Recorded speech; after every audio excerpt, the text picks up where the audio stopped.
त्यांची जर बदली बिदली जर करायच्या नादाला लागचाल, रस्त्यावर नाही मी आत्महत्या करायला देखून तयार आहे. पाणी प्यायलं तरी चालेल, पण तुमचं भेसळचं विषाचं दूध त्यांचं थांबल्याबद्दल हाच शेतकऱ्याचा कोटी कोटी नफा आहे. तुकाराम मुंढे साहेबांची बदली होणार आहे अशा चर्चा आहेत सोशल मीडियावरती. तर काही नागरिक आहेत त्यांनाही असं समजलं होतं. तर त्या नागरिकांच्या काय प्रतिक्रिया आहेत ते आपण जाणून घेणार आहोत. आपल्यासोबत आहेत ज्ञानेश्वर पिंजारी मामा, त्यांना आपण विचारू.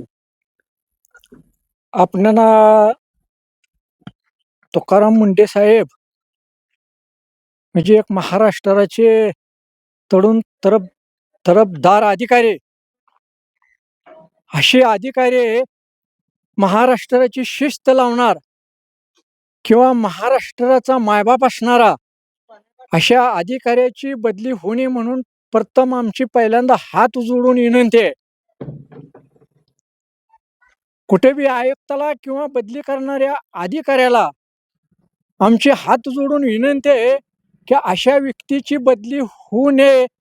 असा भगवंत लाभलेला आमच्या महाराष्ट्राची एक शान असणारा असा अधिकारी आम्हाला टिकून राहणं हा गरजेचं आहे. नक्कीच नक्कीच. तुकाराम मुंढे साहेब म्हणजे त्यांचं नाव तुकाराम, आधी राम आणि पुण्यात तुका, असा तुकाराम असणारा अगदी भगवंताचा अवतार घेऊन आमच्या जनतेची महाराष्ट्राची सेवा करायला एक पाठवून दिलेला अधिकारी, हा अधिकारी टिकून राहणं ही आमचे हात जोडून विनंती आहे.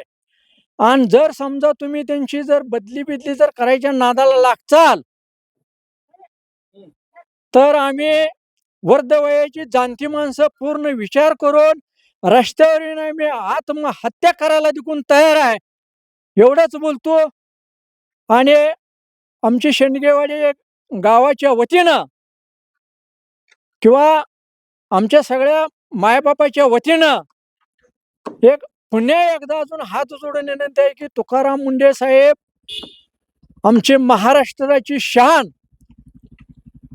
आणि तुकाराम मुंढे साहेब त्यांच्या मातेपुतीच्या पोटाला आला हिरा, महाराष्ट्राला त्यांनी लावला तुरा, असं रत्न आमचे महाराष्ट्राची शान तेवढे आम्हाला टिकून राहू द्या. काही अशी मोजकीच लोक आहेत की त्यांचा व्यवसाय वाढवण्यासाठी ते भेसळ करतात.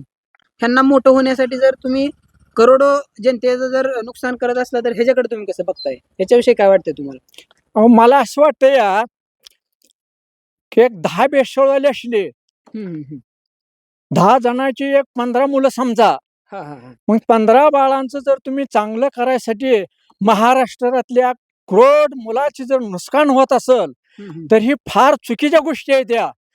आणि तमान होऊन गेलेले नेत्यांनी महाराष्ट्र जडवलेला ह्या महाराष्ट्राची भगवंताच्या रूपानं तुकाराम मुंढे साहेब सेवा करायला आलेत, तर त्यांना ह्यांची सेवा घडू द्या, एवढंच बोलतो आपलं. इथून पुढे जी कोणी असा अधिकारी होणार आहेत आता त्यांना काय तुम्ही सांगाल? मला असं वाटतंय की शाळा मास्तर चांगला असला तर शाळा चांगली दणदणीत चालते. तर महाराष्ट्रातल्या पूर्ण सगळ्या अधिकाऱ्यावरला एक हेडसर असणारे तुकाराम मुंढे साहेब अशी बरेच घडवतेले, असा एक माझा आत्मविश्वास आहे आणि घडतेले. आणि दुसरी गोष्ट अशी आहे की 10 भेसळवाली मोठी होण्याकरता करोड मुलाची नुकसानकी करता आमचे हात जोडून विनंती आहे तेवढी नुकसान होणे आणि मुंढे साहेबाची बदली होणे एवढे आमचे हात जोडून विनंती आहे. शेतकऱ्याने हा मान जनता जगवायसाठी दिलेला आहे. बरोबर. जरी काय रुपये 2 रुपये कमी जास्त झालं तर चालतेल, पण शेतकऱ्याचा एक मुद्दा फायदा आहे की ग्रामीण भागातली शेतकरी त्यांची पुण्याला मुंबईला शेती जी बाळ राहते ती बरोबर.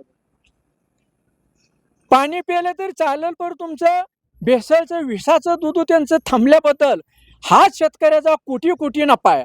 अगदी ओरिजिनल दूध गेलं तर त्यांची जर शिर्यार परकुती जर समजा आपण मुलं जे असते ते ही देश चालवणार किंवा महाराष्ट्र चालवणार किंवा ह्यातली मुलं आपल्या मिलिटरीत जाऊन देश भारत देश टिकून जी सांभाळणारी जी मुलं तयार आहे ती ह्या मुलाला जर स्वच्छ अन्न पाणी मिळलं तर ह्याच्यापेक्षा अजून तुकाराम मुंडे साहेबांना काय देणगी द्यायला पाहिजे. बरोबर बरोबर. तर तुम्ही बघू शकताय आपल्यासोबत होते पिंजारी मामा. त्यांनी सांगितलं की तुकाराम मुंडे साहेबांची जर बदली झाली तर आम्ही सर्व लोक म्हणजे आत्महत्या करू किंवा त्यांच्यासाठी रस्त्यावर उतरू असं त्यांनी सांगितलेलं आहे. तर भेटूया आपण पुढच्या व्हिडिओमध्ये. धन्यवाद.